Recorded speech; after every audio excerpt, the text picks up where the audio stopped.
Okay, good afternoon, everyone. So we'll kick off here. I think we have enough folks. I believe that's true. Yep, Wilfred's here.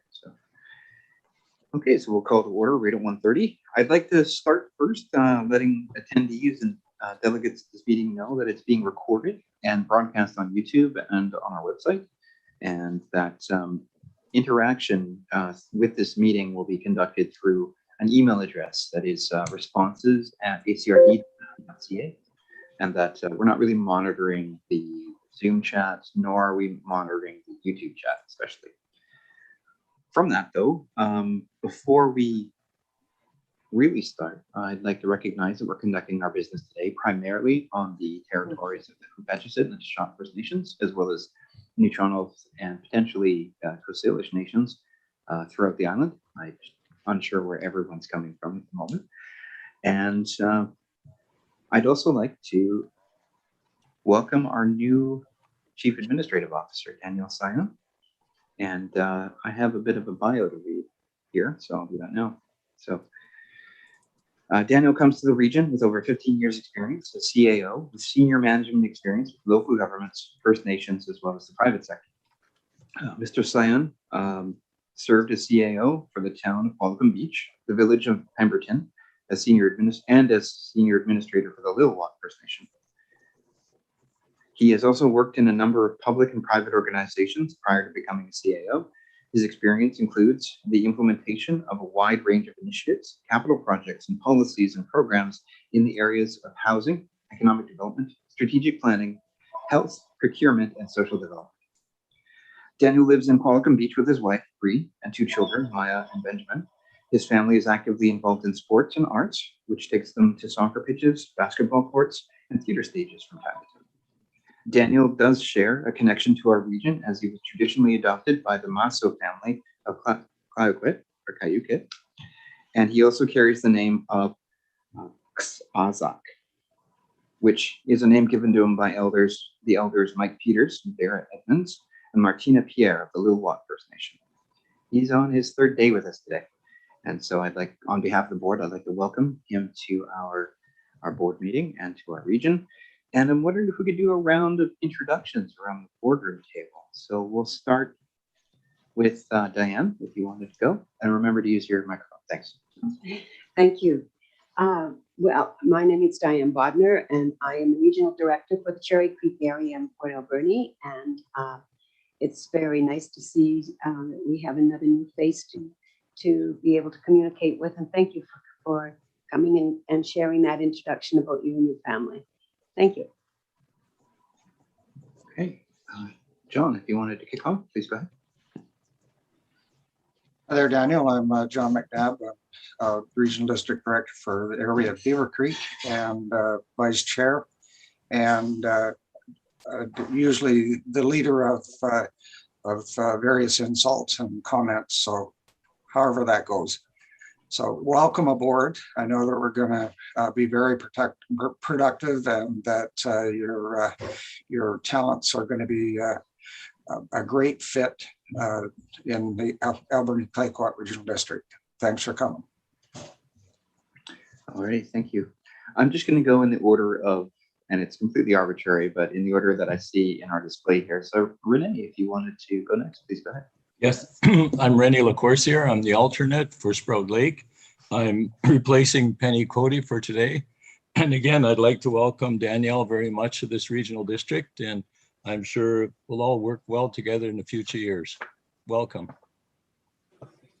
Okay, and Rochelle, please go ahead. Nice to see you, Daniel. Welcome. We've met, and I look forward to seeing you again in person.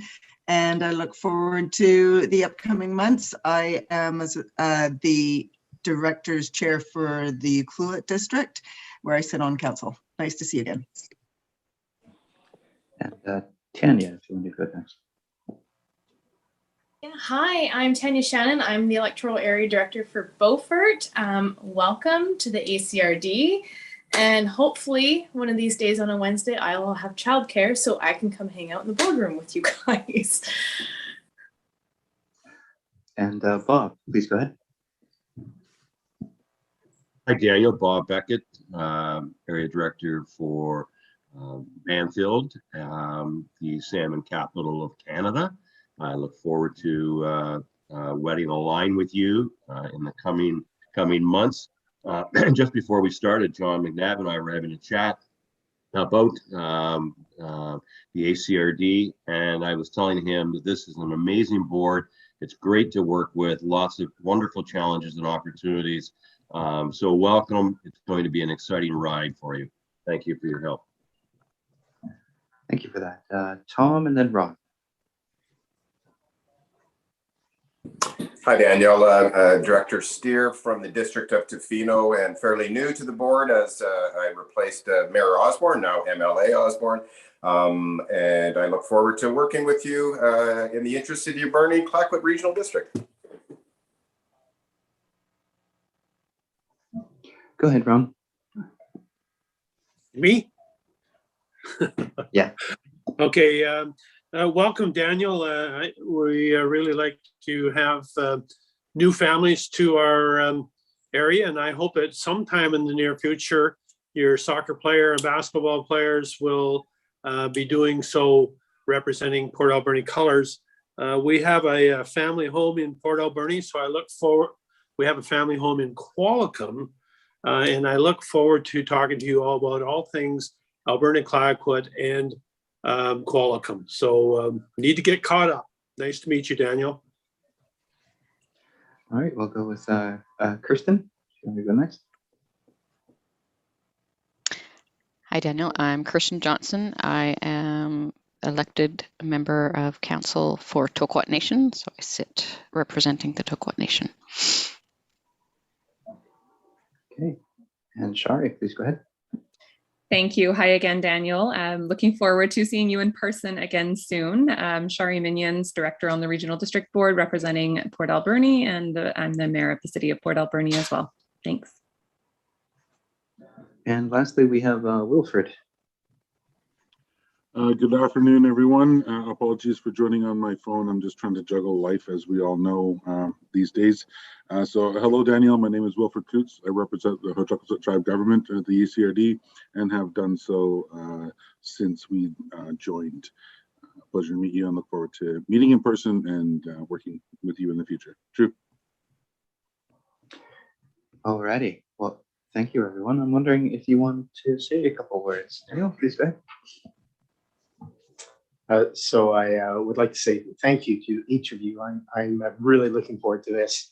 I am only on day 3, but already the welcoming has been absolutely unreal at all levels. And so I'm really looking forward to this. I've already hopped over to see staff on the Port Alberni side, as well as say a little hello to Tim before he goes. But I'm looking forward to one-on-ones with everyone, that opportunity to discuss, and gradually, I can't say gradually, I'm ramping up as quickly as possible, and really enjoying the office and the environment. So thank you for the warm welcome. I'm looking forward to the meeting. All right, thank you. And that was a good save, because Director McNabb is watching. Okay, so I think the next item we have here is the approval of the agenda. And we do have a late item I'd like to add to the agenda for the board's consideration, which is would be under late business, section 12. It would be for a letter of appreciation for Mr. Bob Kangeser for serving on the Alberni Valley Regional Airport Advisory Committee. He has resigned, and we just like to get a letter out to thank. Motion to move the agenda with the addition. Thank you, Director Nab. Do we have a second? Thank you, Director Bodnar. All righty. So, any comments? Seeing none. All those in favor? Motion carried. Great. Okay, that brings us into item 3, which is the declarations of conflict of interest, perceived conflict of interest, or any gifts exceeding $250. Does anyone have any declarations? Yes, Chairman, I have, John, I have a conflict of interest for 9.1A. Okay, thank you. That's duly noted. So when we get to 9.1, we will just quickly pause and then we'll wait for you to exit the room, and then we'll just have someone come and get you when we're ready. Okay, thanks. Okay, that brings us to item 4, which is the adoption of minutes. 4A is the Board of Directors meeting minutes for November 10th, 2021.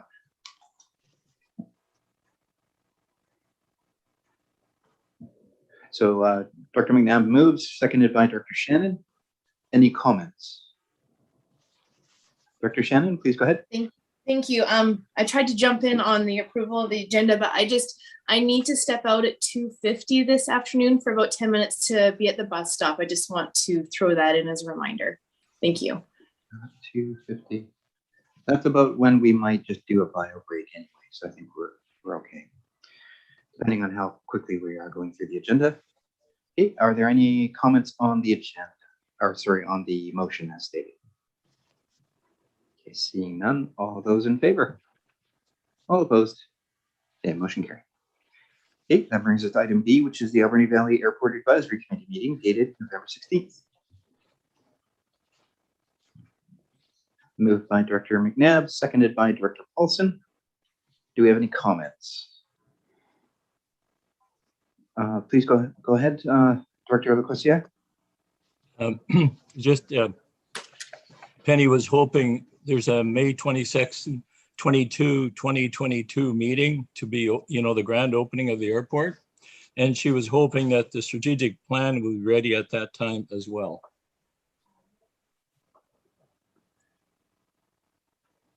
Okay, thank you for that. We'll make sure to see where we're at with that. Director Paulson, please go ahead. Just a quick comment at that meeting, and I know I alluded to in the minutes that all the committee members that were present had an opportunity to actually do a tour of the airport. We actually drove the runway from one end to the other, but we also toured the lease properties. And I'm just so pleased that I think we're roughly around 16 leases on airport properties right now, and having to look at expansion of lease properties. And I think the big message here, yes, Coulson Aviation is our anchor tenant there, but they are not the only tenant. That is not a Coulson Airport any longer. There are 16 total leases out there, and it's great to see that growth. Anyway, just a quick comment. Thank you. Thank you for that, Director Paulson. Are there any further comments? Okay, seeing none. All those in favor? All opposed? Okay, motion carried. Okay, that brings us to the last item in item 4C, which is the West Coast Committee meeting dated November 17th, 2021. Moved by Director Johnson, seconded by Director Steer. Any comments? Okay, seeing none. All those in favor? All opposed? Motion carried. Thank you.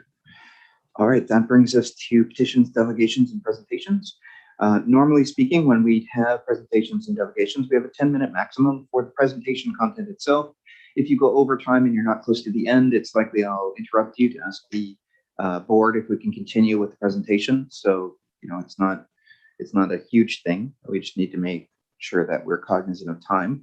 If you see on your screen that I'm holding up 2 fingers or 1 finger, I'm not interrupting you. I'm just letting you know how much time you have left. And if I do want to interrupt you, I'll speak. But we have 2 individuals on the petitions and delegations docket today. We have Lieutenant Cody E. Wiley and Mr. Sandy McKay. I don't know where Sandy is. And we'll go with Lieutenant Wiley first. If you wanted to on in, take over. So please go ahead. Hi, good afternoon, all. First of all, I want to apologize. My supervisor, Lieutenant Colonel Shaver, was supposed to be giving this briefing. However, due to life as it sort of is right now in childcare, he was unable to attend. My name is Lieutenant Cody Wiley. I represent the 1st Canadian Division headquarters of the Canadian Armed Forces, and I'm located in Kingston, Ontario right now. What I'm going to be briefing about fairly quickly is Exercise Ready Renaissance 22. So that's an exercise that's going to be taking place next April in your neck of the woods, so on Vancouver Island. And it's going to be acting as an exercise which will validate Canada's DART, if anybody's heard of that. That's the Disaster Assistance Response Team.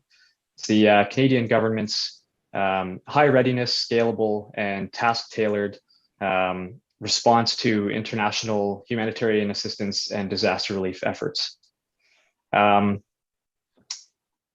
Just a little bit of a background on the DART. So like I said, it is an international capability that the Canadian Armed Forces employs upon a request from our minister in conjunction with their liaison with both an affected nation and Global Affairs Canada. And it comprises a bunch of different factors and a bunch of different sub-teams. It is not a standing team, however. My role with this team and my role in the CAF is more or less as a headquarters component. So that is what we will be exercising in April. The other components to the DART include the Canadian Disaster Assessment Team, which is essentially a Global Affairs Canada-led small component of about 3 to 4 people who, if there was to be a disaster globally, would deploy in order to make recommendations back to their respective ministers and make a decision to deploy the disaster assistance response team. There's the Humanitarian Assistance Reconnaissance Team, which is a slightly larger group of folks that will go down following a recommendation from the previously mentioned team, who would essentially go out and conduct fact-finding missions, make sure critical infrastructure is set up for command and control, make recommendations as to which capabilities would need to be brought down to an affected nation in order to best conduct relief efforts. Separate to this, there are rapid reaction packages, which include a medical component, a reverse osmosis desalinator in order to create water, engineering teams and whatnot to clear out debris and things like that. And further is the DART's main body. So these are all the helping hands that you frequently see in the media of the CAF, going and doing the good work around the world. The reason why I'm talking to you today is because this exercise that we will be conducting will be in your area and will be validating the headquarters component of this. So you won't be seeing a whole lot of Canadian Armed Forces members on the ground in Port Alberni per se.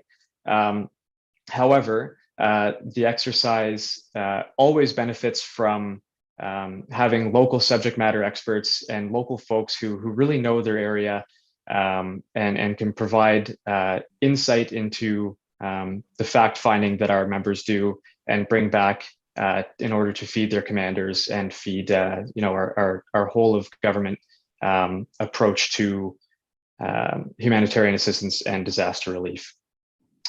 What this really means for our relationship with the city of Port Alberni, back in October, we actually met with Miss Heather Zenner, who's on the line right now, in order to discuss just some of the high-level aspects of the exercise for now. But what we're really looking for with this exercise, and the reason why we're going to be in the area, is sort of twofold. So the first thing that we've been asking for, and it's what we've really received, we've received a lot of help from Heather Zenner, is a list of different things that your area specifically, and we're also working with the city of Nanaimo, are concerned about in terms of natural disasters. So we've received a list of these, and what we're doing is we're taking that list and we are essentially creating scenarios that our training audience can expect to encounter when they get on the ground in April. The other side of this is it's a fairly minimal participation piece for perhaps members of your local emergency management organizations to meet with folks once we're on the ground in April in order to set the stage for various scripted events that we will sort of have lined up and coordinated with your emergency management organizations, basically between now and April.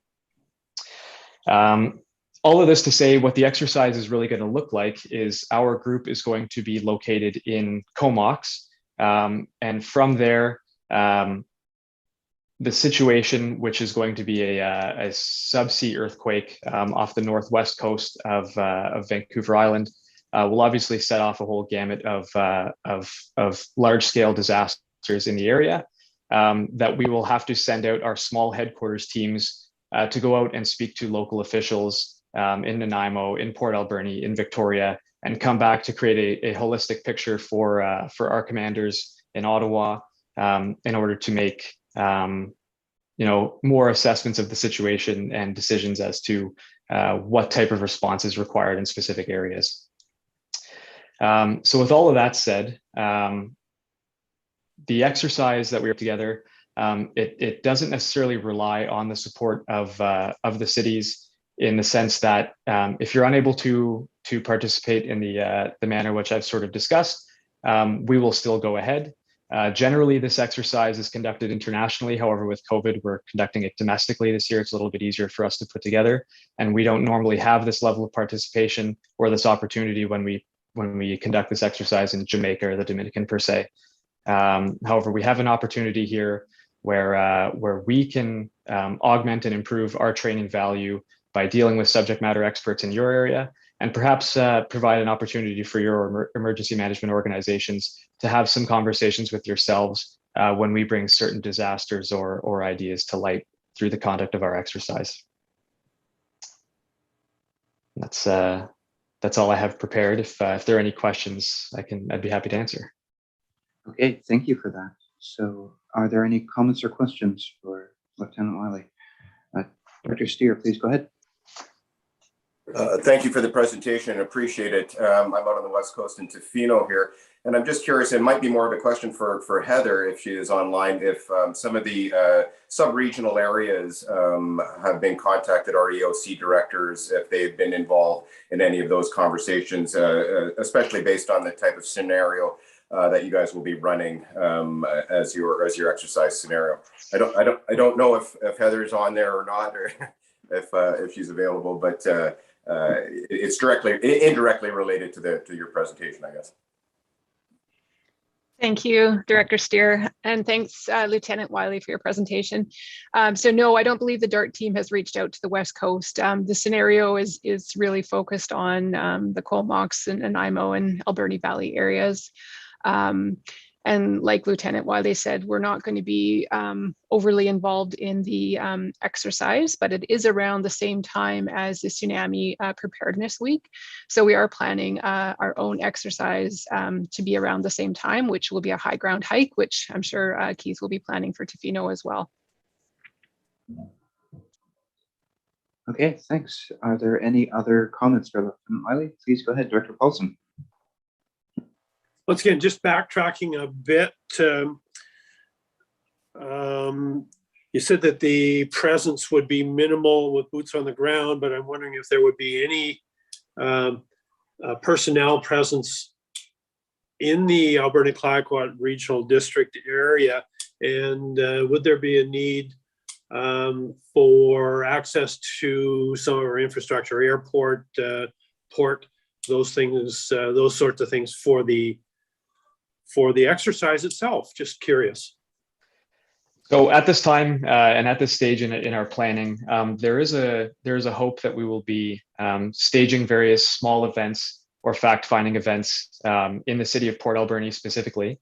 However, we do not actually require access into the airports or into hospitals. For example, the request to your emergency management organizations would be that you'd have a representative out front of one of these places who can meet our representatives, and through the scripting of the events, discuss certain procedures that your city might have, or discuss certain plans that might be in place that that our leaders then can take back and feed back to Ottawa, for example. So insofar as access per se, no. However, there will be visits planned to certain areas, but on a very minimal interference basis.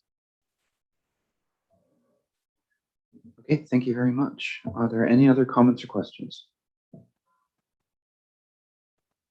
Okay, seeing none, on behalf of the board, I'd like to thank you for your presentation, Lieutenant. Okay, perfect. Thank you very much for hearing me. Okay, so next up on the agenda, we have item 5B, which is a presentation from Sandy McKay in regards to a West Coast housing need and demand study from Macola. So Sandy, please take it away. Perfect. Thanks, everyone. Hello again. I think over the course of this study, I've had the opportunity to meet a number of you, some of you more than once. So it's very nice to see you again and very glad to be presenting some of the final findings from our study. So I'm just going to share my screen and we'll get right into it. There we go. Can everyone see that? Yes. Great. Perfect. Okay. Great. So this is the follow-up to the West Coast Housing Need and Demand Study. This is the final presentation specific to electoral area C. And I would just like to briefly acknowledge that the West Coast region that on which this study is taking place is located within the traditional unceded territories of the Hesquit First Nation, Hauset, Tloquid First Nation, Yukluklak Government, and Toquat Nation. So quickly, for those who may not be aware of the West Coast portion of the ACRD housing study, I know you've received a lot of information on other electoral areas over the last couple of months, but the West Coast Need and Demand Study is taking place in the District of Tofino, the District of Ucluelet, ACRD Area C Long Beach, and as well we have participants from Yukluklak Government, as well as Toquat Nation and Tloquit First Nation. So it's a really broad study area, and it is was one of the goals of this to sort of spur on regional housing action in addition to outlining different housing needs and demands across this area. The report structure is going to look a little bit different than some of the other ACUD reports that you may have seen already. So there's a regional summary and introduction, which is actually where I recommend you start. That includes the executive summary, as well as some primers on the role of regional government, as well as local and Indigenous government in addressing housing needs. If you are more interested, you can dig into some of the specifics. I've listed here Area C, Toquat Nation, and Yukluelet Government, but there will be similar local reports for the District of Tofino, District of Ucluelet, and Tloquit First Nation. In there is the more key findings, recommendations, and it's much more data-driven, so a lot of detail on those specific communities. And then lastly, for the keeners, you can dig even deeper. We've included a full engagement report, different housing tools that your staff can look at, as well as some different data pieces that actually meet all of those provincial requirements within a selection of appendices. All of which I believe for Area C have been attached to your report agenda or your meeting agenda today. A couple of things to keep in mind. The West Coast is a really challenging place to do housing research. You've got a very, very challenging data environment. A great example is the community of Makoa. Actually had only 20 residents in 2016. So, extrapolating any findings based on the census data that's available is really challenging. You've got a lot of different small geographies on the West Coast, many of which have highly seasonal populations, which altogether makes it a real challenge to, extrapolate a lot of the findings that we would be able to do for a larger center, like say, even Port Alberni has a lot more data available. In Area C, there are some really specific challenges. The subdivision Taihistanis, which is actually located on Tloquit reserve lands, crosses into Area C on Census Canada's boundary mapping. So what we're seeing is that a lot of the new growth that occurred in Area C is actually more likely to be having occurred in the new area of Taihistanis. In the report, you'll notice that 51% of Area C indicated they were of Indigenous identity in 2016, which is a substantial increase from the previous census that we have access to. So that really complicates the Area C data in particular. And some of the trends that we're reporting on in this report maybe will not be the same in the next census if Statistics Canada has updated its boundaries, but there's no guarantee that they'll actually do that. So as we move through this report, this presentation, all the data that you're seeing is from electoral Area C unless I specify otherwise. So in general, the population of Area C is growing. We're expecting there to be about 930 residents by 2031, living in about 340 households. Again, a lot of that growth is driven by development in Taihistanis. And we're expecting the population of seniors to actually grow 54% between 2016 and 2026 to a total of 16% of your full population of the electoral area. Though anecdotally, there is demand from younger families and people looking for more affordable options. Those older residents represent a key housing challenge. Many older residents we spoke to worried about their ability to maintain larger properties, but not able to downsize because of cost or availability. To us, that highlights, need for affordable and accessible housing, particularly rental housing. an expansion of home care and semi-supported or supportive living options, and housing closer to amenities and services, or at the very least closer to those active and public transportation lines. People, as they get older, are less able to operate a personal motor vehicle, which makes accessing some of those daily services a challenge for people in rural areas. Ways you can move forward are looking at land use decisions that prioritize multi-unit housing and active and public transportation where appropriate, looking at smaller units, though not necessarily less bedrooms. Most of the seniors and elders that we spoke to really like having at least 2 bedrooms, if not 3. They just want someplace that's a little smaller and a little bit more manageable. And then really looking at those regional land use decisions. It's not up to Area C in and of itself to be meeting a lot of this demand. It's going to take a regional effort and a lot of collaboration. And this quote here, just my husband and I are getting to the age where we need to downsize, but having lived in a rural area all of our lives, we're not going to be feeling comfortable in a condo. So it really does speak to that. You know, they don't want to live 3 stories off the ground in a really tight 2-bedroom. They would like some sort of middle ground that's a lot smaller than their current home, but still allows them to live the lifestyle that has kept them healthy over most of their lives. So it's another big thing that emerged for us is the rental market. Rental housing is hard to find, it's more expensive, and it's more likely to be in poorer condition. And all that leads to renters being less able to meet their needs than owners. Across Area C, the renter household median income was about $36,000 compared to the owner household median income about $65,000. And almost 60% of renter respondents indicated their current housing did not meet their needs. And 40% of renters in Area C are actually in core housing need, which is one of the critical stats that Census Canada collects. So a lot of renters struggling to meet their needs across the rural areas. For us, again, highlighting need for those dedicated, affordable, and appropriate rental options, housing for workers in key industries especially, as well as housing for families and individuals. And some of the ways you can move forward are to review and consider relaxing accessory dwelling unit restrictions where appropriate, encouraging those denser multifamily options, again, where appropriate.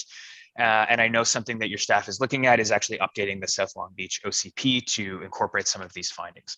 A longer term sort of monitoring thing that you should be looking at is the short-term rental market. Right now in Area C, it is not a critical concern compared to some of the communities in the region where it is emerging as a much more pressing need, but continuing to monitor the spread of those units, especially as ADU restrictions are relaxed, is really important. And if affordability worsens, consider strengthening regulation and enforcement of short-term rentals. So it's not just renting, ownership is more challenging as well. As you can see across the region, housing prices are rising and rising fast. In Area C, over the past 10 years, after adjusting for inflation, housing costs are up 41%. The median home in electoral Area C sold for a little over $400,000 in 2020. Obviously, Tofino and Ucluelet have some of the most expensive housing markets, but Area C is rising at a similar pace, only about 10% less than Tofino has over the last 10 years. And what that means is that the difference between what most people can afford and what housing prices are is they're increasingly diverging.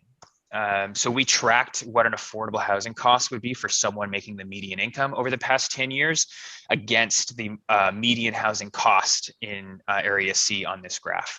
So as you can see, for a large part of the last 10 years, between 2011 and 2016, they were relatively even. And then there was a big jump in 2016, and we're expecting that this jump that you see between 2019 and 2020 will continue and maybe even get worse when these stats are released for 2021. So clearly housing is becoming less in reach for a lot of people, especially renters who are now paying more money to rent, having to rent for longer, and having less ability to save for a down payment. So both renters and owners are clearly challenged in the current rental housing market. Owners tend to be worried about maintenance, cost of utilities, and ability to age in place. And many are worried about having to leave their community as they get older. Renters, cost and availability are the two most common concerns. It's very difficult to save, which means more people renting more expensive units for longer. And it's impacting the ability of a lot of families to stay on the West Coast and grow and really contribute to your communities. A challenge that we're seeing exacerbating all of these issues is cost of construction. Very, very difficult to build new affordable options. Private development and extending services is really expensive. And what that means is that, expansion of private housing options is unlikely to alleviate pressure in the current market. Unless there were, a few thousand units all arriving all at once, housing costs and housing challenges are likely to get worse, not better, in the short and medium term. This is a great quote. "I will not be able to live where I am long term. At that point, do I need to give up my career because there's nowhere to go?" This is a sad reality for many in this community. A lot of people we spoke to are actively considering leaving the West Coast for less expensive housing markets. And then this is all kind of represented in the core housing needs stat that I talked about earlier. In 2006, about 16% of your total population in Area C was in core housing need. That jumped to 33% in 2016. So over the last 10 years, housing challenges have gotten significantly worse. And that is just one illustration of that. I will also say that, identifying some key populations to focus on in terms of housing intervention. Across the entire ACRD, couple households are the least likely to be in core housing need. The people who are struggling the most are lone parents, single people, or people in roommate situations. Those tend to be the youngest people in our communities, as well as the oldest people in our communities, and Indigenous households. So clearly there's a disparity there as well. If you are in a couple situation and you have two incomes, you're much, much more able to meet your housing needs than if you are on your own or of Indigenous identity. So again, this for us highlights a need for more dedicated, affordable, and appropriate rental options, especially non-market housing, which is housing that is secured and affordable in perpetuity, often developed with funding from senior government. And some of the ways that you can move forward with this are to educate your community around these uses to reduce stigma, prioritizing nonprofit development applications, and especially regional partnership, including exploring formal collaborations and even potentially a regional housing service, which is something that regional districts can do. Next steps for this project, obviously to receive this by resolution and publish online. Toquat Nation and Ukuluthat government are scheduled. Toquat Nation is actually already complete. Ukuluthat government is going to be completed at their next executive meeting. I believe those will be presented to you after they've been approved and received by the local governments or by the treaty nations. We'll be doing Ukulut, Tofino, and Taloqaliit shortly, and then we've got some staff capacity building scheduled for 2022.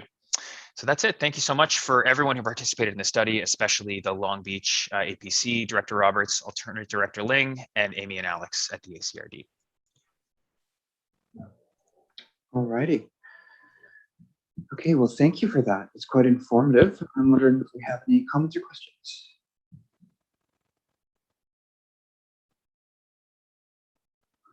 Dr. Bodner, please go ahead.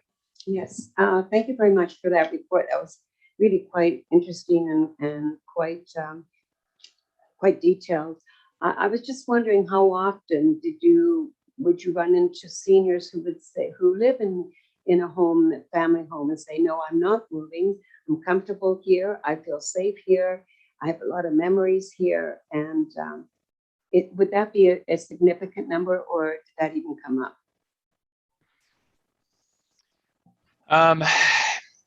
It's a great question. I think one thing that that emerged, and one thing that I actually spoke to Councillor Stair about when we met in Tofino, was looking at the way your population is changing and seeing that there are a lot of people over the age of 65, and many of that people in that population are increasing, but the number of people over the age of 85 is increasing at a much slower rate. And that's partially because a lot of the services available to folks over the age of 85 are not available in your region, or only available in larger centers. It's also because a lot of those folks who are in that 65 to 85-year-old category are very active seniors and very comfortable in their current housing.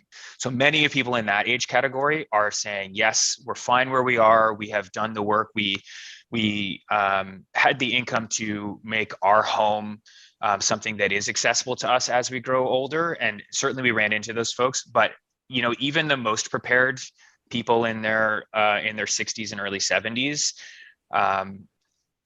I think are only prepared until the thing happens that they can't overcome, right? Like it takes a lot when you run in, if you've been mobile your entire life and you have a major injury like a hip or something like that, you can't really prepare for all inevitabilities. And I think a lot of the people we spoke to do express that they are going to remain in their home and they're going to be fine, but that is only something that's feasible up into a point, and at some point it may happen that a lot of those folks will have to access those more supportive housing options, which just aren't available on the West Coast to the same degree as they would be in major centers. So yeah, we definitely heard that sentiment, but it is it's challenging, right, to predict that moving forward. Thank you. I think that's quite a point that you made, Sandy, that I think we're going to see people wanting to hold on to houses, and what ends up resulting from that is that we'll have kind of a stuttered effect of individuals needing to sell their homes and move into some form of supportive housing, potentially given the fact that the capacity will not keep up with the demand, especially with the demographics of the island going where they are. This is something that we're going to have to plan for as communities. What this looks like, I don't know. That being said, the aging of the population and the fact that in 5 to 10 years, you may see a glut of houses quickly put on the market because they need access to that equity to pay for that supportive housing or equivalent. And so there's a lot to think on when it comes to the demographics. And I think Sandy underlined that really well in talking about what we saw based on the census data now is not going to be the same as what we see in even 4 months whenever the new census data comes out. So that's something I think we need to keep an eye on. Dr. Steer, please go ahead.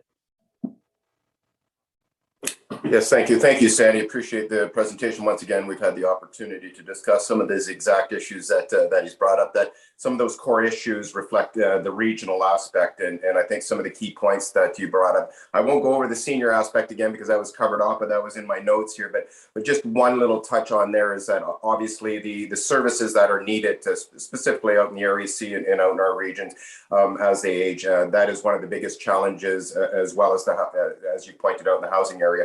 And some of those core issues, and you touched on a couple of things that I think are important specifically for Area C, but for our whole region, is specifically around the STRs, the short-term rentals, and getting ahead of the curve. I will admit that Tofino probably didn't get ahead of the curve soon enough on this issue, and that's just one quick point that I think is that you had brought up that I think is a very important thing to be looking at. And the other was obviously the affordable renting and the non-market housing aspect, and the key role that a regional service might be able to play in that area. Certainly, in Tofino, as you know, the Tofino Housing Corporation addressing that exact issue in the housing and the affordable rental area and that non-market sector. So thank you very much for the presentation. Just pointing out some of those core issues are regional in aspect. And it will take the region, I think, to address them as a whole. So thank you very much. Thanks, Councillor Steer. Yeah, one thing for those of you who are interested in looking at what a regional housing service could be and what role it could play, the Comox Valley and the Cowichan Valley regional districts both have regional housing services in effect, regional housing services bylaws on the books. Might be worthwhile reviewing just for your own edification. And I know that staff have also looked at it. So. Okay. Are there any other comments or questions? Seeing none, on behalf of the board, I'd like to thank you for your presentation, Sandy. And if there's any follow-up afterwards, that's always welcome. Thanks, everyone. Have a good rest of your meeting. Okay. So that brings us to the end of item 5. That brings us to item 6. There's no correspondence for action, however. So that brings us to item 7, which is correspondence for information.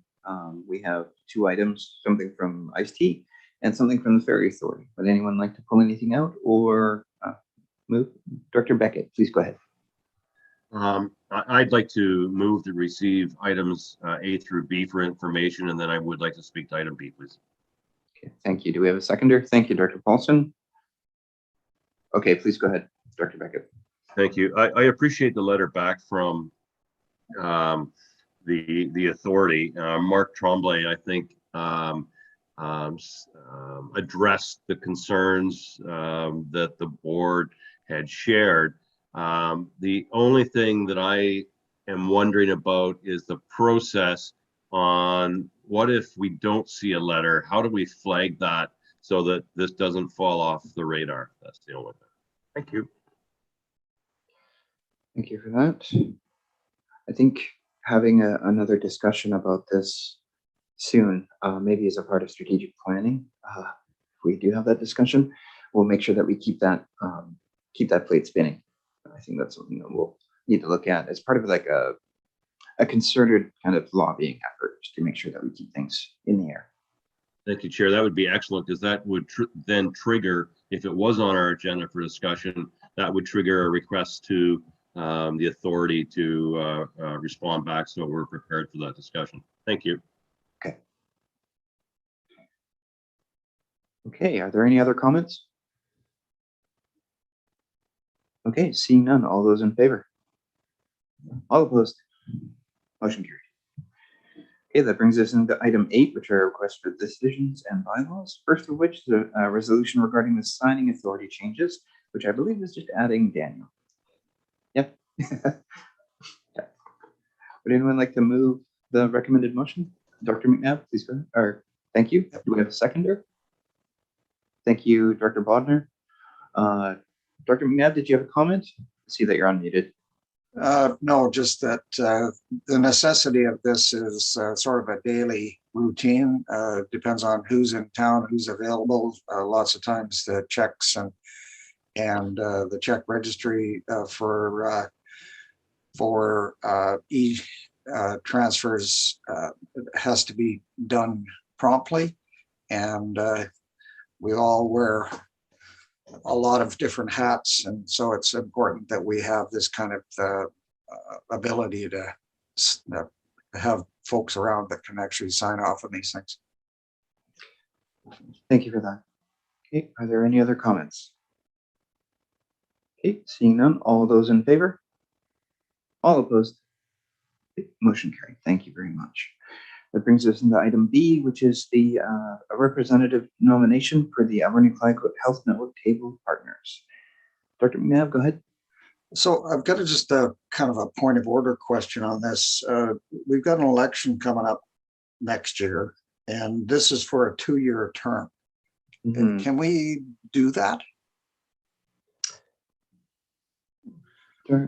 Wendy, do you want to please go ahead? Yes, that is a good point. I did think of that. And I guess if there is a change, we'll have to follow up with the health network on a new appointment. What I'm thinking is that we can nominate somebody for a 1-year term. If they're elected or re-elected, we can reappoint them, but I don't think we can put somebody in a 2-year term. It's a bit presumptive. Yes, we can do that as well. Okay, would you like to do that, Director McNabb?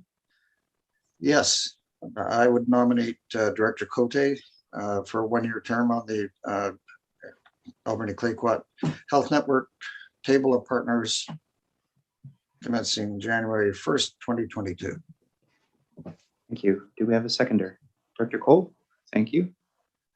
Alrighty, and does anyone have any comments? Dr. Steer, please go ahead. Yeah, just around that point of order, and I was just curious because I had been appointed from the Tofino end for a 2-year term. I had to resign that position, and it wasn't allowed to be reappointed until that term expired. So I don't know the technical details, but maybe it should be looked into if we can actually do a 1-year appointment. I don't know. I'm just bringing it up because there was a little bit of confusion in ours, because we had a by-election, and one of the councillors that was elected, she wanted to participate in my place, but was not allowed to because it was appointed as a 2-year term. That there's a little bit of confusion on our part. So I just want to ensure that there isn't any point of order here that we might be stepping on. Okay, Wendy? Wendy might know. I think I will have to follow up with the network. So I think for now we can just go ahead with the resolution as presented. And if there's an issue with this, I'll bring it back to the next meeting. Yeah, fortunately, we do have the one meeting next in December as well, so we can correct any mistakes we may make. But I do think that being cognizant of the 1 year remaining is something that is probably pretty wise to keep adding to the decision. Are there any other comments or questions? Oh, Director Shannon, thank you. Please go ahead. Thank you. I just had a question because Director Cote is not here today to accept the nomination. I'm just from reading our agenda, I'm assuming she would be, are we just going under the assumption she's okay with it because she expressed an interest in serving again? Wendy? I did touch base with Director Cote, and she is interested in remaining on the table of partners. I just don't want to all vote her in and then she comes back and says, oh. Luckily, I think we're in a position where that's not the case. Director Lacosia, you had a question? Yeah, I spoke with Penny before the meeting, and she's very willing to be nominated for this position. So thank you, John, for nominating her. Okay, so with that then, I think we'll go to vote. All those in favor? All opposed? Motion carried. All right, thank you. All right, that brings us to item C, which is the Lot 8 something, plan, VIP, et cetera, et cetera. I'm wondering who will be introducing this. Please go ahead, Mike. Thank you, Mr. Chair. So this is a property at 238 Mavis and in Area C. So this file dates back to May of 2019. It's regarding a second residence that was constructed on site without a building permit. There have been ongoing attempts by the building inspector to resolve this issue, and those efforts have been unsuccessful.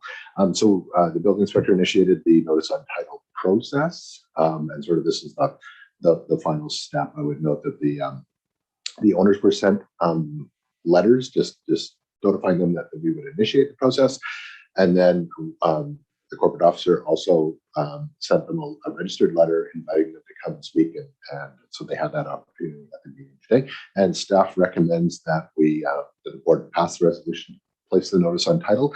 I would also note that this does not prevent further legal action. So this is in regards to a second dwelling that was constructed, and it's actually not permitted on property under the current zoning. So, but I think it's an important step that the board take. And happy to answer any questions.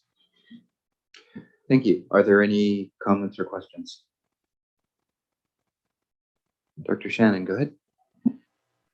Thank you. When I was reading this, because it said that the owners had intending on building and then like moving or selling the building, is when we do like a notice on title, is the intent that that building is eventually removed then, as it was kind of written in the background of this?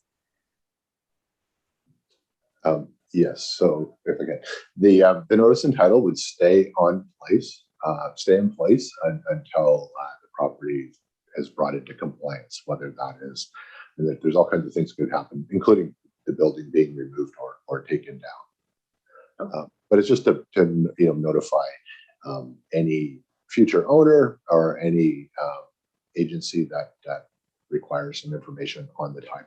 It's a public document. Okay, thank you. Are there any other comments or questions or motions in this case?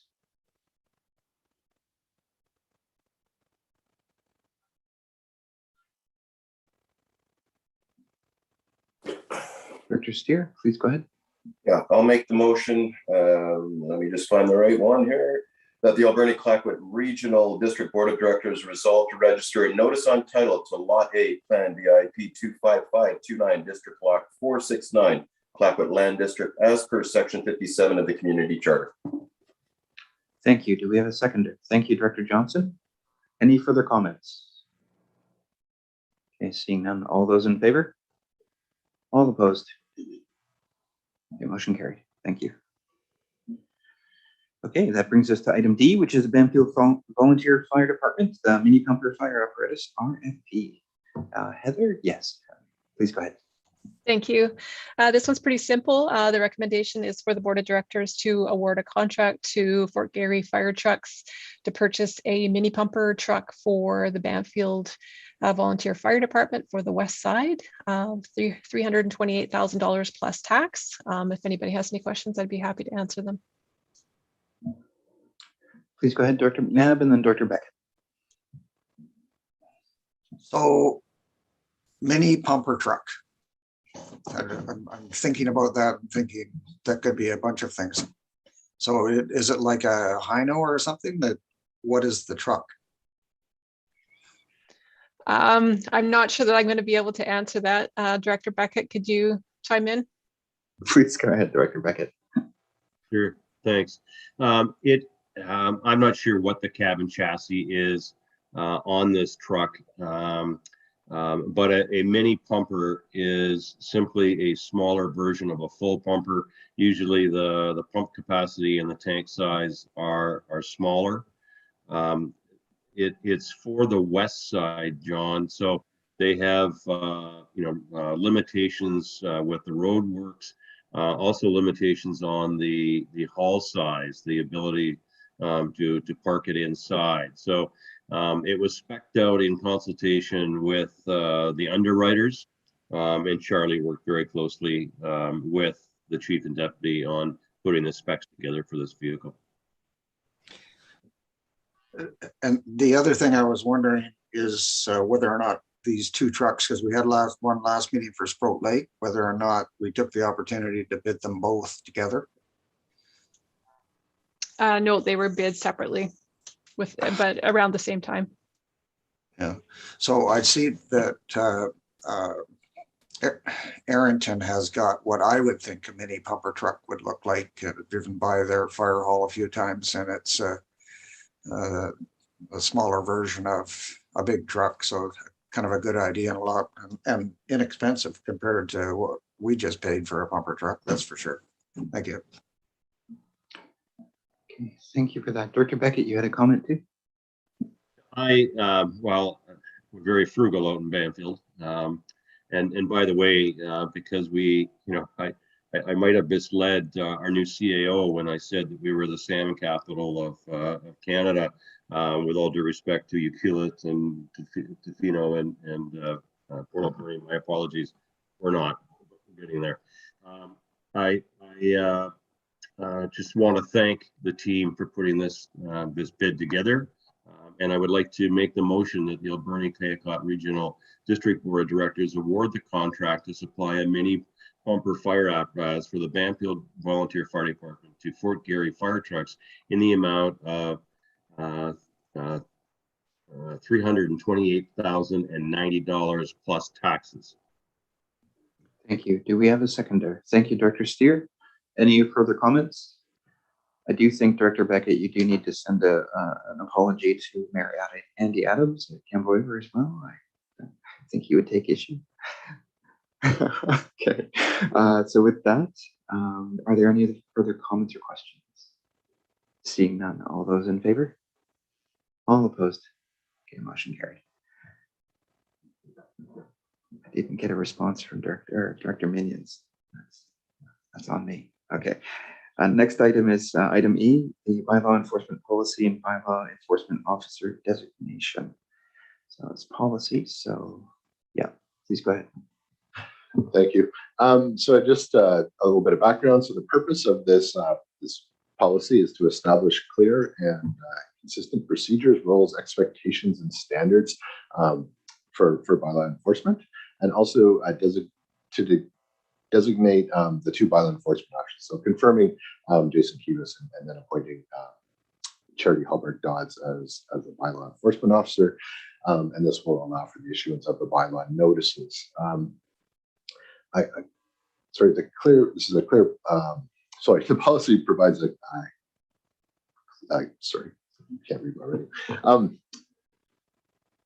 clear policy document that can be posted. The policy will be a clear policy document that can be posted on our website and shared with the public. So right now we have some guidelines that have been in place dating back to 1999. So this again just provides much clearer direction to everybody involved, including staff, as well as the public, people filing complaints. And one of the things it does is it also sets out class 1 and class 2 enforcement. So with class 1 being a priority. So those are things that are a hazard or imminent danger, and helps prioritize the complaints we get. We have a lot of complaints that we get and it's often hard to juggle them. And sometimes it's just the squeaky wheel. Whereas I think this policy would lay out the guidelines much better.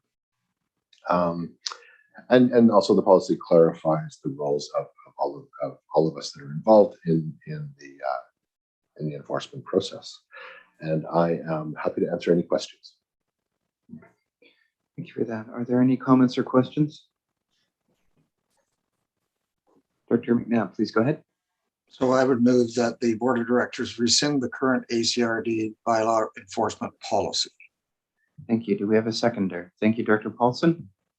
Any comments? Seeing none, all those in favor?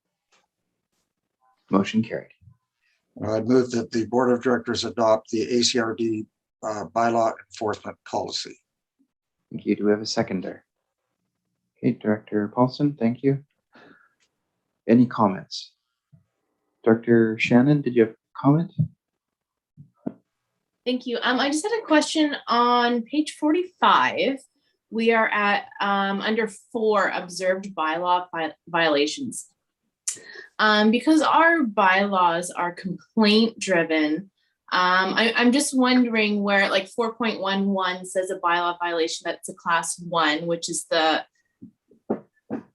more worrisome one, like a higher offense one, call it. But I was just looking at 4.1.2, a bylaw violation is observed by a bylaw enforcement officer or other ACRD employee in the course of duties. So, I mean, I'm reading that as if they saw it going by, is that have to be a class 1, or it could be a 2 where they could report it and then we are not on that complaint driven? So the way the policy is drafted, the intent would be that if we see something major happening, so work in a creek, for example, then it's clear that whoever observes that would have a discussion with myself. We would initiate enforcement action, and that first step is a letter.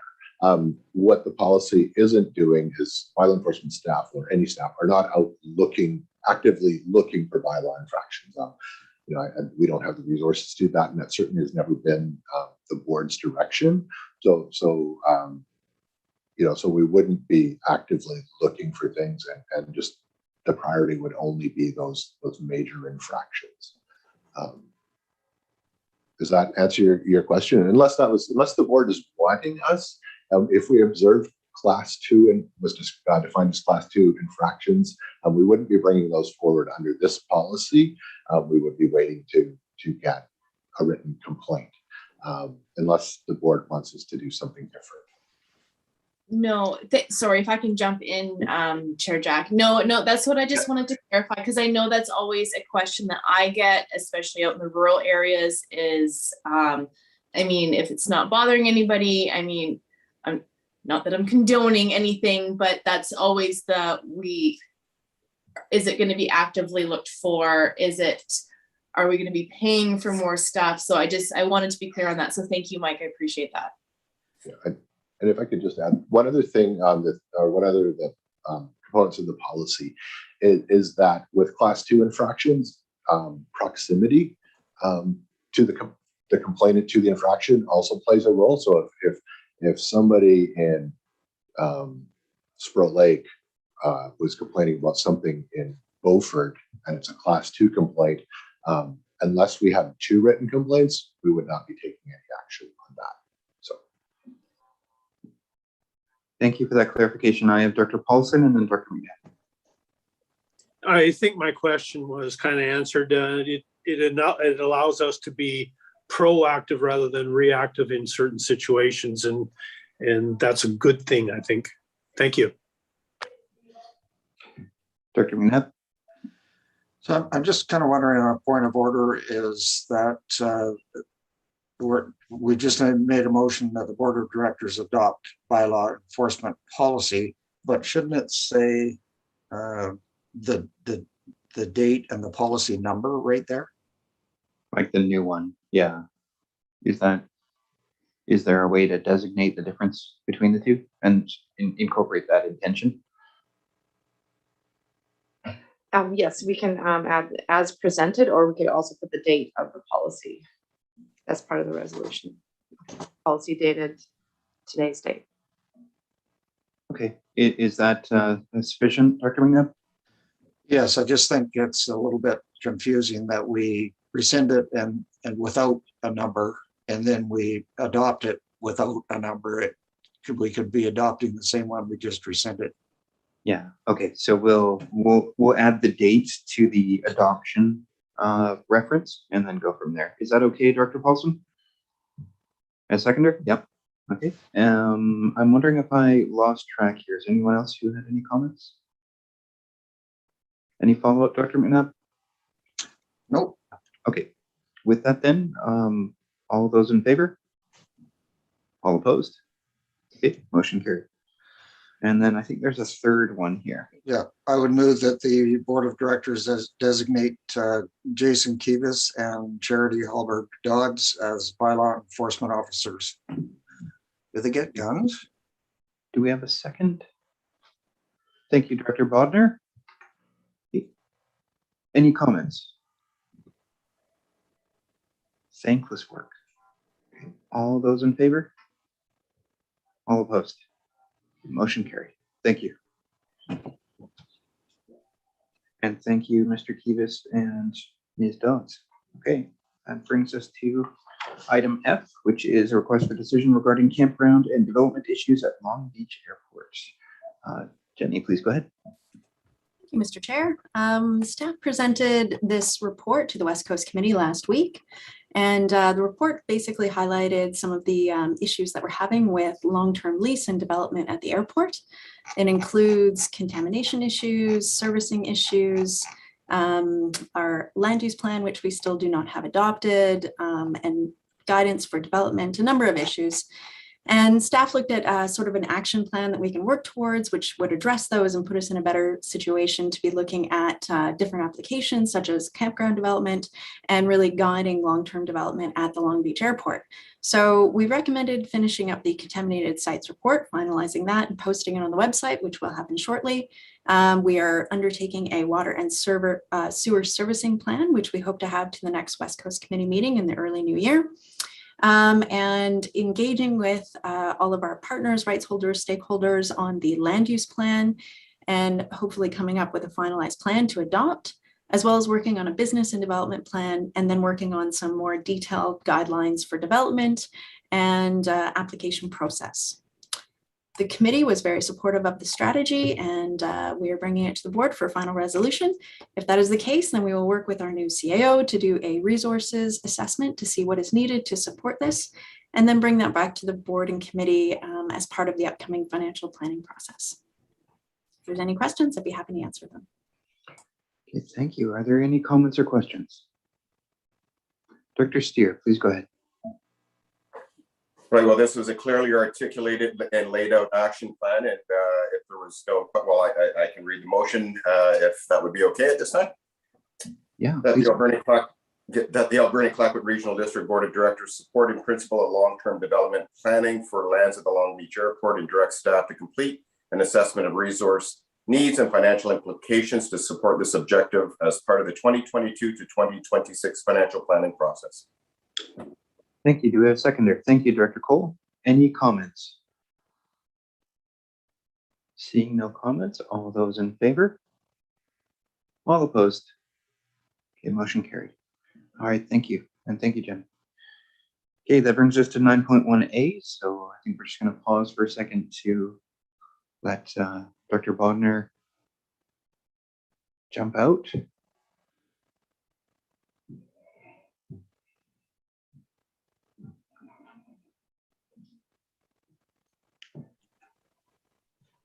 Okay. Okay, Mike, please take it away. Thank you. So this is a rezoning application for a property. It's in Sport Lake electoral area, but it is an island in Great Central Lake. And the rezoning is to allow for up to subdivision for up to 4 recreational lots. Now, the applicant's intention is to currently subdivide 3 lots. I just think it's important to note that that the proposed zoning would allow for 4. A public hearing was held on November 15th. There were no members of the public in attendance. and staff recommend proceeding with receiving the public hearing and the report and the second and third reading of the bylaws as presented. And I'm happy to answer any questions. Thank you for that. Are there any comments or questions or motions?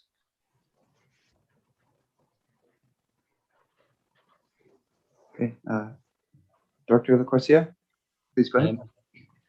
I can do the motions if you choose. Please go ahead. First, that the Board of Directors receive the public hearing report. Thank you. Do I have a seconder? Director Shannon, thank you. 8 comments. Seeing none, all those in favor? All opposed? Motion carried. Second one is that the Board of Directors receive the public hearing minutes. Thank you. To a seconder. Thank you, Director McNabb. Comments? Seeing none, all those in favor? Motion, or all opposed? Motion carried. The next one, that the bylaw P1405, Sprout Lake Official Community Plan Amendment bylaw be read a second time. Thank you, Director McNabb. Comments? Seeing none, all those in favor? Motion carried. That bylaw P1405, Sprout Lake Official Community Plan Amendment bylaw be read a third time. Thank you. Seconded by Director Shannon. Comments? Seeing none, all those in favor? All opposed? Motion carried. That bylaw P1406, Regional District Alberni Clayoquot zoning text and Atlas amendment bylaw be read a second time. Thank you. Seconded by Director McNabb. All those in favor? All opposed? Motion carried. That bylaw P1406, Regional District Alberni Clayoquot zoning text and Atlas amendment bylaw be read a third time. Thank you. Seconded by Director McNabb. All those in favor?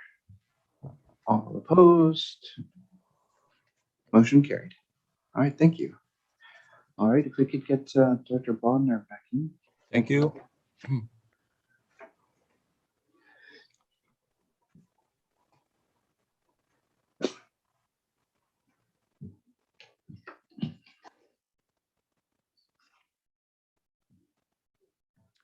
Director Shannon, we should be able to get B and C completed before, and then we'll call a quick bio break to coincide with running out to the bus.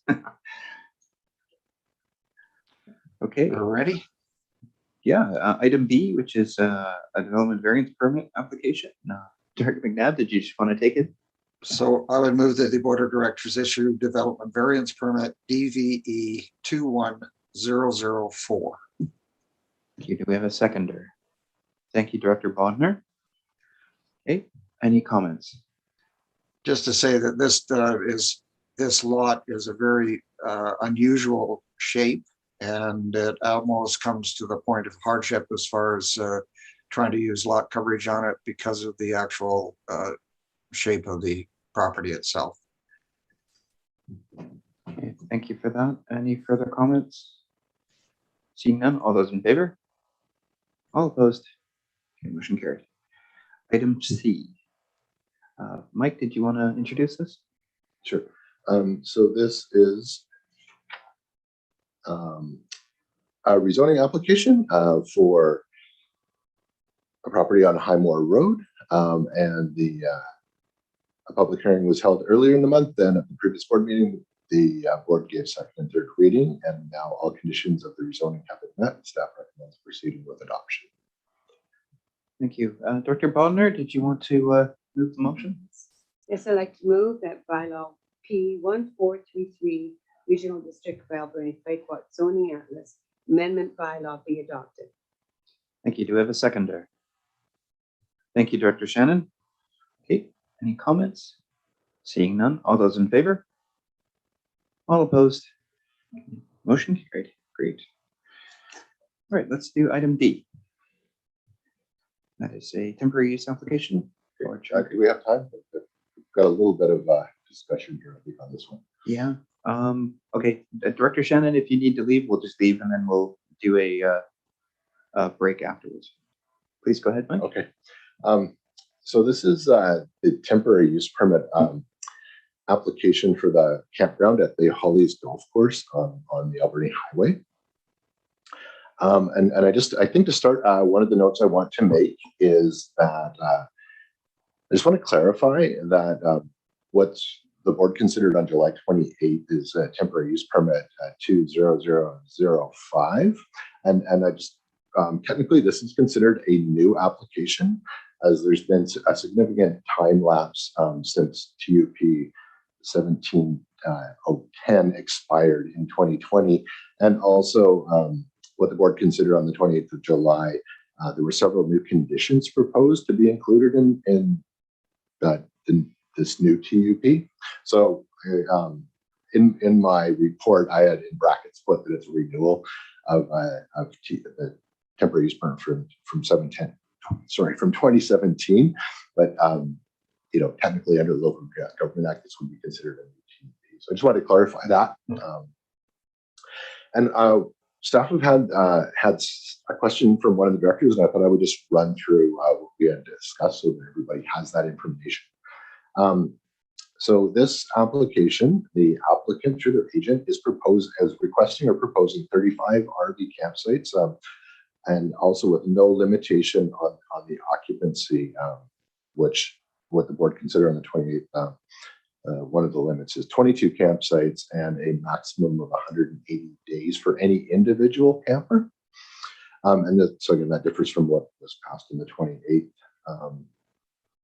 There were some questions about this application in relation to the rezoning at the Timber Lodge as well. So just to note that the Timber Lodge property is currently already partially zoned campground commercial C8, and they had a rezoning application to expand that and include an area that was zoned C, is currently zoned C6, which is a hotel accommodation. So so the Timber Lodge rezoning in a lot of ways was a downzone, because they downzoned from the ability to have a hotel to campsite. So I think that's different from the current commercial zoning on the Hollies site is for recreation. So it's for the clubhouse of the golf course and things like that. So some significant changes there. Also, the access issues are different. The Timber Lodge property has Timber Lane Road rather than direct access off Highway 4. And I would note that the Timber Lodge has already gone through a public hearing process, and so the public had the opportunity to have input on that. With this application, the purpose of the memo today is just to confirm the board's previous direction or have any changes if the board wishes to proceed with what the applicant has requested as far as the 35 campsites and changing the limits to the occupancy.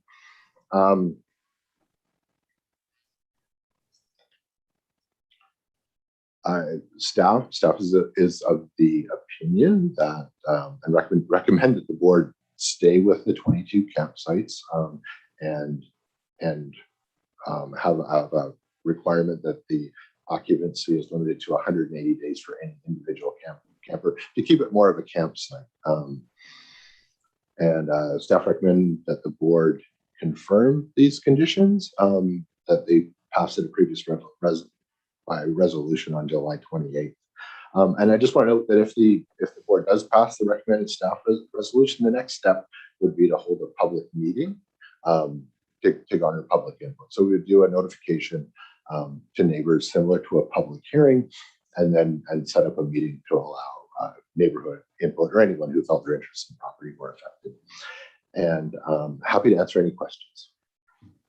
Thank you. Director McNabb, please go ahead. So, I mean, I've looked at this and continually what we're getting here is misinformation from the applicant. And one of the things I noticed in the approval from Island Health is it was stated in the letter that it had been approved for 35 sites, but but the actual letter from Island Health says 32 sites. And it is also stated in there that they had received approval from the Cherry Creek Fire Department as well. And I think Director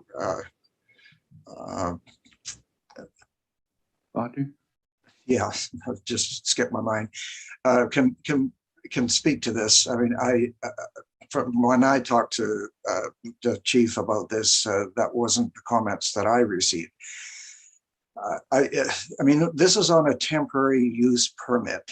And if we're looking at it being temporary, you know, it's a different look than if it's looking at being a long-term facility that will be there for many years. And I think that that is the case in this particular application, that this applicant really needs to look at the long-term picture.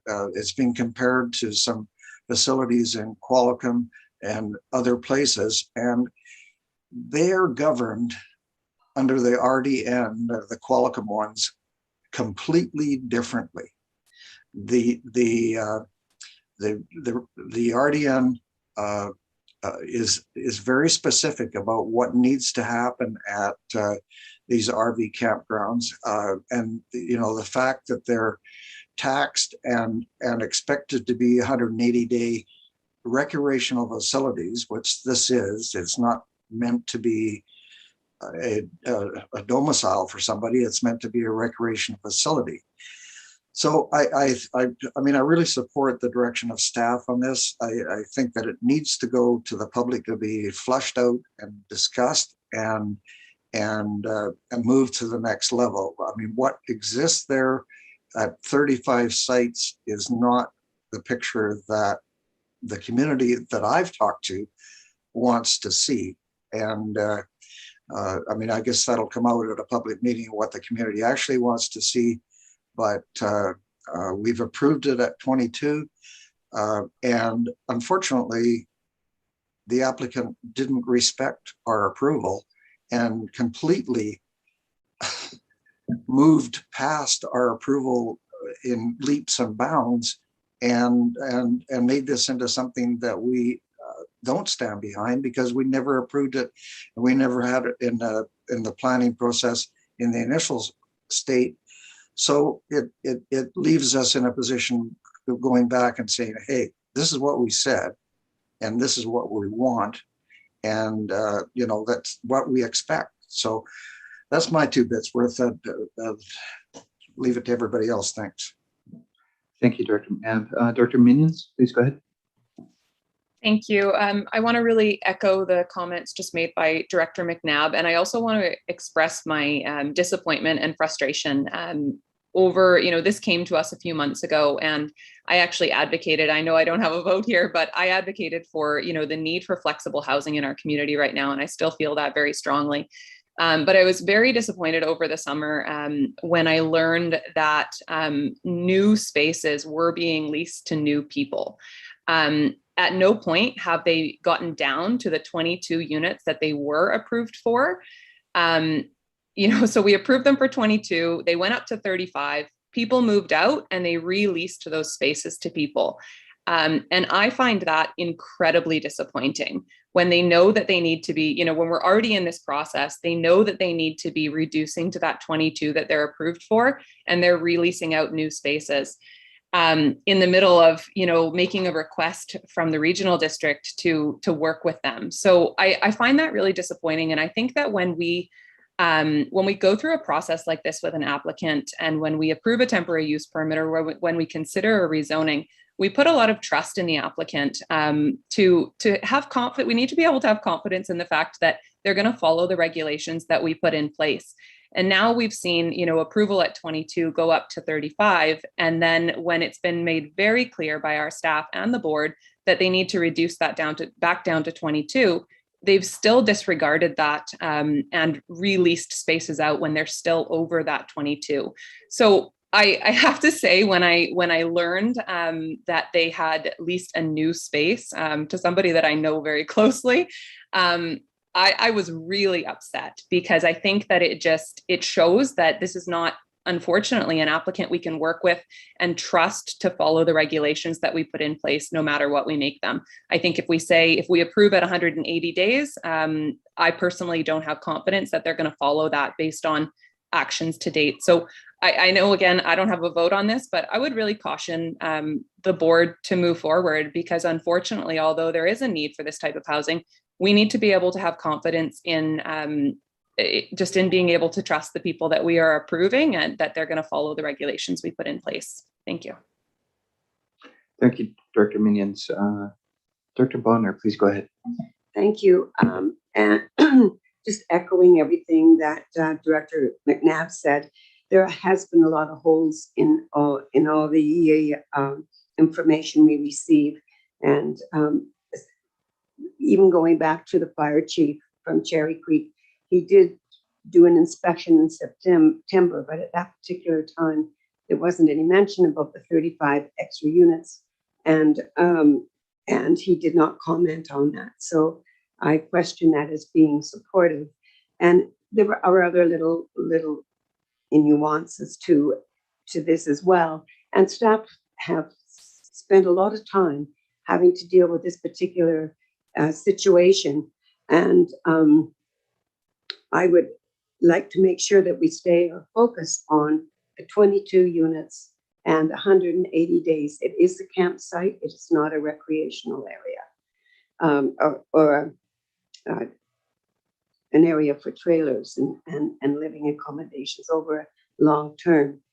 I would also like to entertain and have some feedback about having it go back to the APC.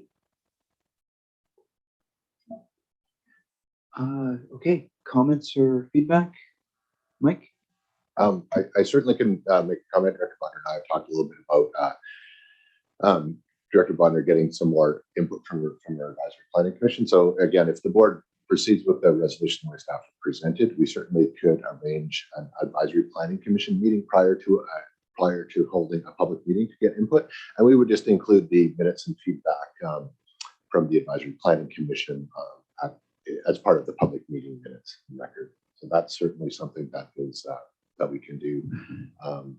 And again, certainly from my advice that this is a campsite with recreational vehicles that are intended to be temporary occupancy and for holidaying and not for permanent residence. So I certainly do have concerns about housing options and would encourage the board to focus on housing options and housing plans and policies, that so that we can provide appropriate housing and then look at recreational areas as recreational areas.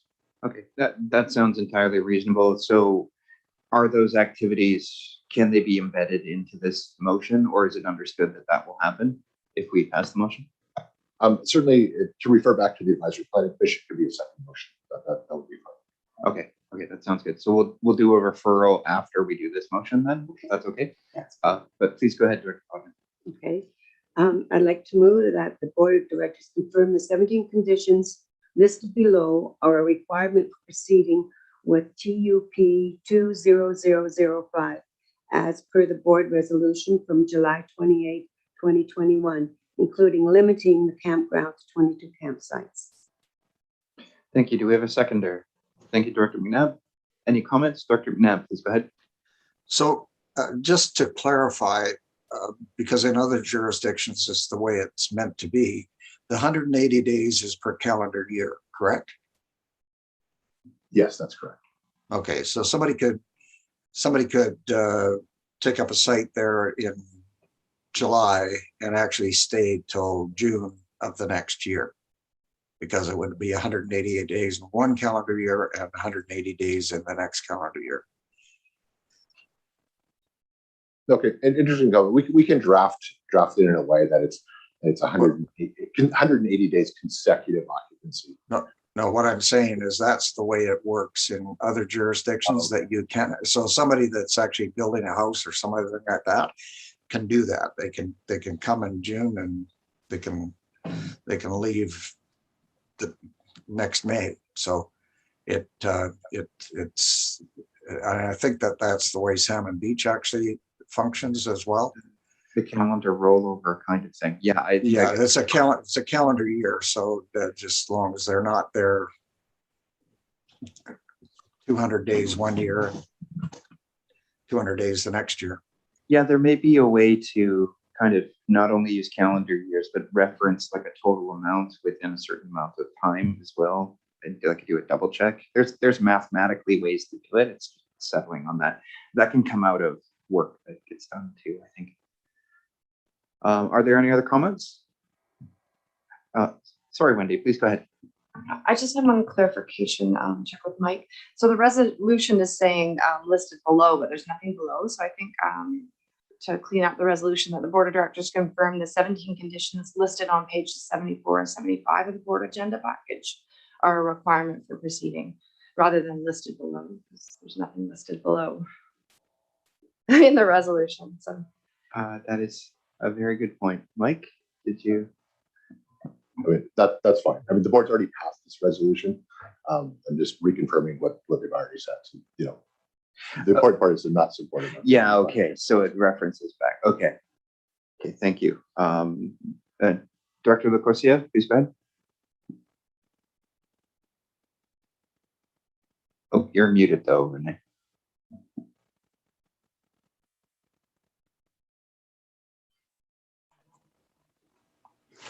How does this work? If the temporary use permits are for 3 years and they've been working on no permit for about a year or so, does a new permit start when the last one expired? Or does it start from now or?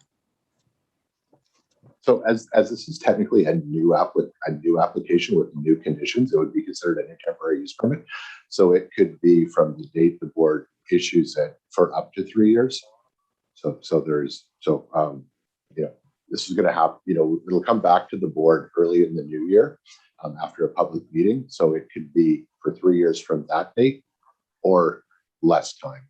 But this is technically a new application, it could be for another full 3 years moving forward. Okay, thank you. Thank you for that. Are there any further comments? Director Bodner, please go ahead. So I just wanted to know then, do I make another motion regarding?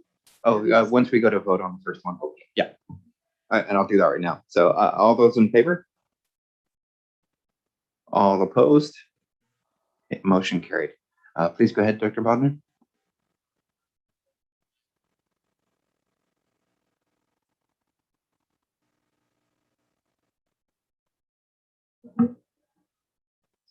So I'd like to make a motion that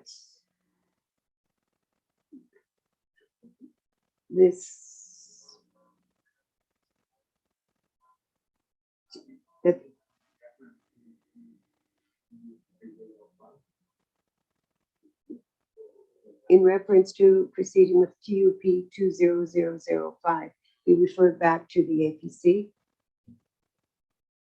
Okay, do we have a seconder? Thank you, Director McNabb. Any further comments? Seeing none, all those in favor? All opposed? Motion carried. Thank you. Okay, so thank you for that. Before we get to item 9.2, I'd like to call a 10-minute break just for bio break purposes. So we'll see you all back at 3:13, 3:14. Thanks.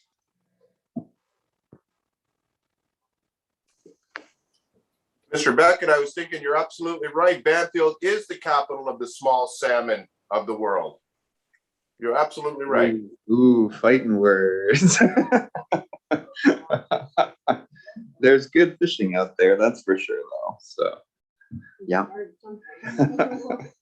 I was trying to stir the pot with Shari, but she didn't take the bait at all. Too disciplined in City Hall there. Geez, Tom, you're taking my spot.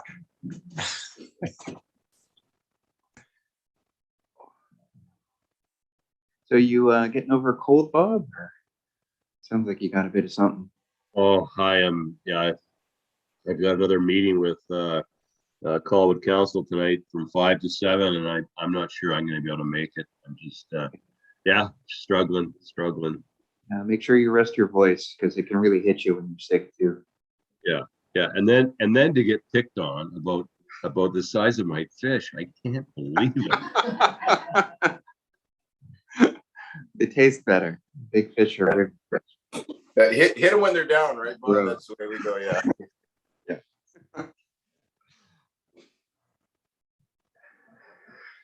Okay, pretty close to coming back here. So just wait for Renee and maybe Rochelle. I don't know how long Tanya takes. I know that there's a walk there and a walk back. It can be slowed down by little legs. So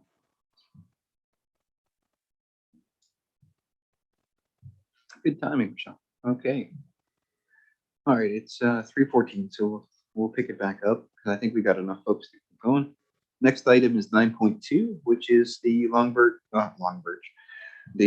Beach housing needs report that Makola just presented on. So, Mike, if you wanted to, yeah, introduce I think this is another great report and lots of really good working collaboration. I think it's really exciting that it's a collaboration between the two First Nations and the board areas, the electoral area and the two municipalities. Right? So that was something that was started with the Equillet and Tofino staff had talked to me initially. So I think it's been a great initiative, and I just recommend that the board pass the two resolutions if there wasn't any questions.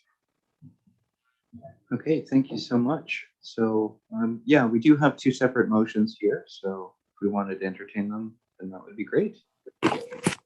Dr. Steer, please go ahead. And the first motion that the Board of Directors receive the Long Beach Electoral Area C Housing Needs Report and West Coast Housing Needs and Demand Study, Regional Summary and Report Introduction as presented. Thank you. Do we have a secondary? Thank you, Director Johnson. Okay, any comments? Okay, seeing none. All those in favor? All opposed? Okay, motion carried. And that the Board of Directors direct staff to publish the Long Beach Electoral Area C Housing Needs Report and West Coast Housing Need and Demand Study Regional Summary and Report Introduction on the ACRD website for public access.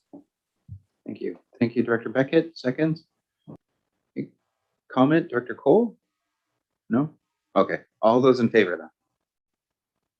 All opposed? A motion carried. Great. Thank you very much. Yes, quite very good report. These reports are so helpful. Seeing them set a baseline, and then hopefully we can add the new census data when it comes out soon, and then that'll help add more context. Okay, so the next item we have coming up are staff reports under 10.1. I'm wondering if anybody would like to pull anything out. I would like to note that just make sure everyone look at the meeting schedule. That's going to become more relevant as we get into talking about strategic planning and budgeting. And if there's nothing, then we can have a motion to receive the reports. Thank you, Director Shannon and Director Cole. Okay, last chance. Okay, all those in favor? All opposed? Okay, motion carried. Okay, that brings us to committee reports, which there are none, and now member reports. Okay, first off is 911 Corporation. Director McNabb. So basically, we had our 911 meeting, and at our 911 meeting, 911 is a corporation, and we had a discussion with regards to reporting out from the corporation.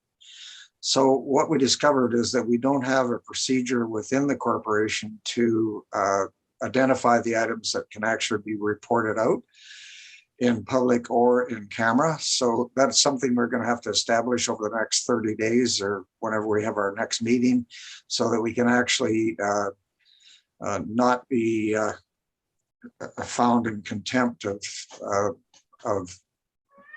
the board by reporting out when we shouldn't be reporting out certain items, because some of them are financial, some of them are or carry issues around membership or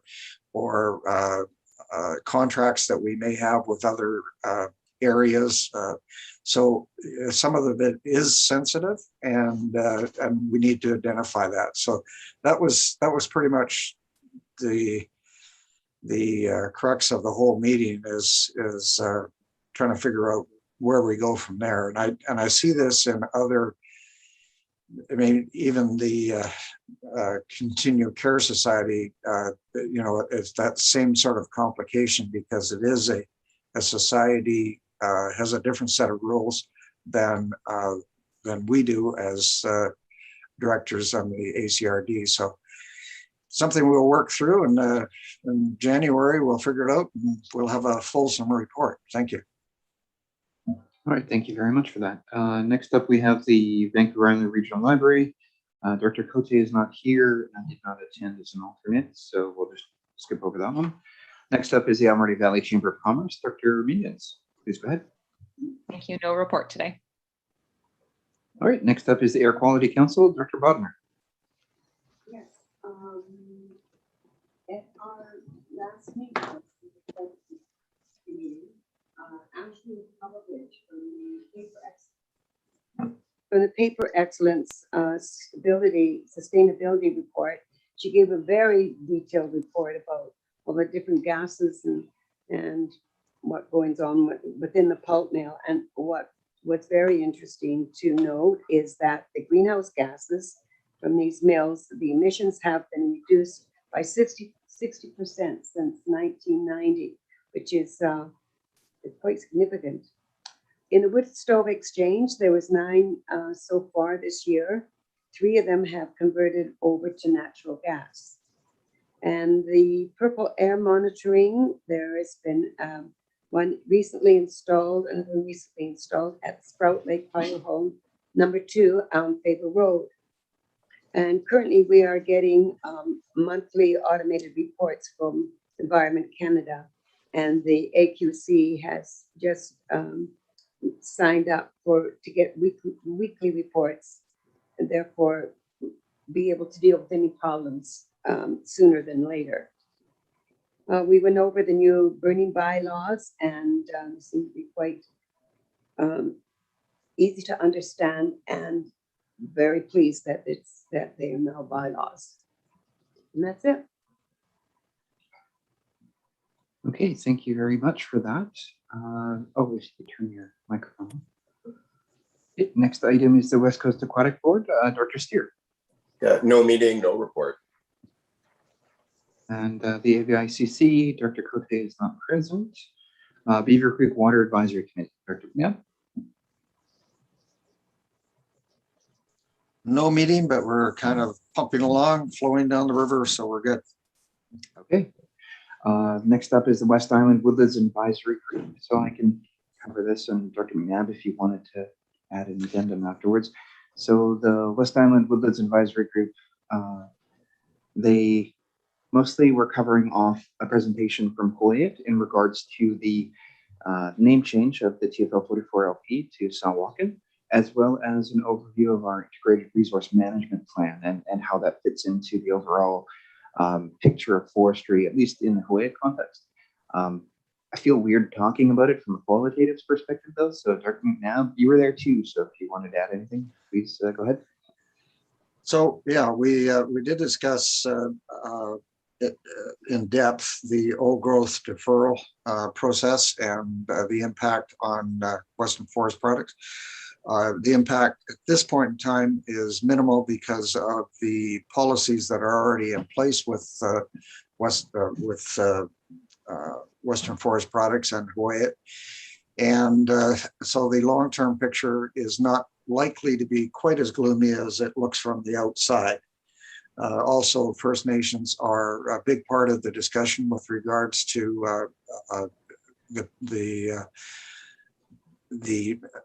utilization of old growth within their logging policies. And I expect that this is going to be a significant decision component as we move forward, as First Nations have the right to utilize this product, and likely they'll exercise that right in a manner that's respectful and protects the forest. So yet to come. The CSA carbon indicator discussion was a very scientific sort of piece. And believe it or not, Western Forest Products is looking at changing the indicator, or trying to change it so that it actually reflects kind of more honestly what the actual carbon picture is in logging, and it actually is a negative impact to the amount of carbon that is deferred in the logging process. So I was surprised by that, because it's relatively significant figures that between the method that's used today at CSA and the method that likely would be used down the line, and it's been proposed by scientists within Western Forest Product. And the discussion with regards to the WEWAG website, which we can all go on and have a look at. They're going to update it, modify it, modernize it. That's a good thing. And a new, more effective public advisory satisfaction survey, again, moved up to date. We've been doing this for some time, but the old survey was kind of had its outcome predetermined almost. So we don't want to do surveys like that. So the new one will be better upstream. So it's good.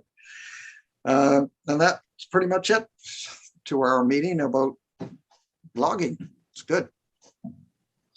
All righty, thank you. That brings us to the Agricultural Development Committee. Dr. Shannon, please go ahead. Thank you. Our meeting is next week, Tuesday. So, and it'll be the last one of the year until January that we're going to meet again. Okay. All right, thank you for that. And I just had one other report to add myself. I on November 12th, I attended the West Coast Non-Market and Affordable Housing meeting or forum. I can't remember what it was called, but it was very informative as to the means by which Tofino has taken in regards to tackling the question and the problems that we've been talking about for the past 6 months in studying. I found that it was very helpful to have a unified group together from the West Coast that included senior government representatives, at least the MP and the MLA. This is something that I think we could probably see West Coast directors and the ACRD as a whole pay attention to, and potentially play a bit of a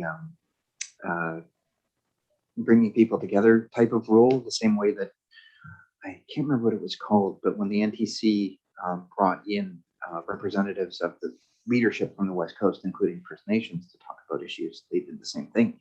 And yeah, I think that's something I'd like to continue maybe following up on. And there are a lot of opportunities for learning from the example that the West Coast is setting. I think that's just something we want to keep a hand on. I'm probably going to do that myself just as a Hwayet member or member of council, just because there are a lot of lessons you can learn there. Yeah, that's pretty much it. I'll say a bit more when I learn more.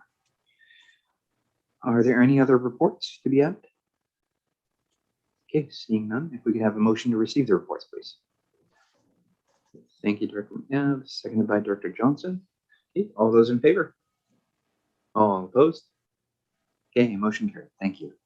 Okay, and that brings us to unfinished business, which there are none. And there's one late item that we talked about at the agenda adoption, and that was just a motion, and I think I'll move it to that the Alberni Clayoquot Regional District Board of Directors forward a letter to Mr. Bob Kangiser, thanking him for serving on the Alberni Valley Regional Airport Advisory Committee. I think it's important because it's good service, and we should recognize that. Director McNabb?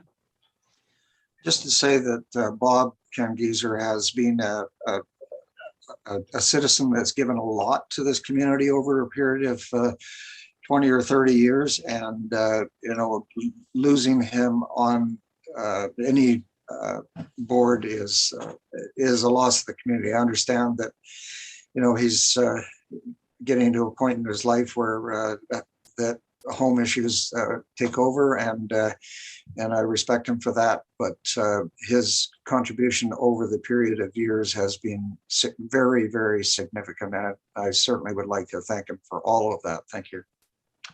And would you like to second the motion? Yeah. I did. Yeah, I thought I did. Sorry. No worries. Are there any other comments? Seeing none, all those in favor? All opposed? Okay, motion carried. Great. All right, now that brings us to item 13 in question period. I'm wondering, Wendy, if we have any items, questions? Mr. Chair, we have no attendees today, and we have had no questions at the email address responses@acrd.bc.ca. All right, thank you so much for that. And that brings us to the last item, which is adjournment. Who would like to move to adjourn? Thank you, Director McNabb. Seconded by everyone. Director Bodnar, thank you. Okay. So this is the second meeting in a row that we've done 3:30. Whoa, holy smokes. Man, you're right. Let's wait till it is. Don't plan on it in the future. You're gonna jinx December. All righty, thank you all. Well, for it's Santa Claus and everything. It'll take long. Okay, all those in favor? All opposed? Okay, motion carried. Thank you all for attending, and yeah, have some great free time out there. Thanks.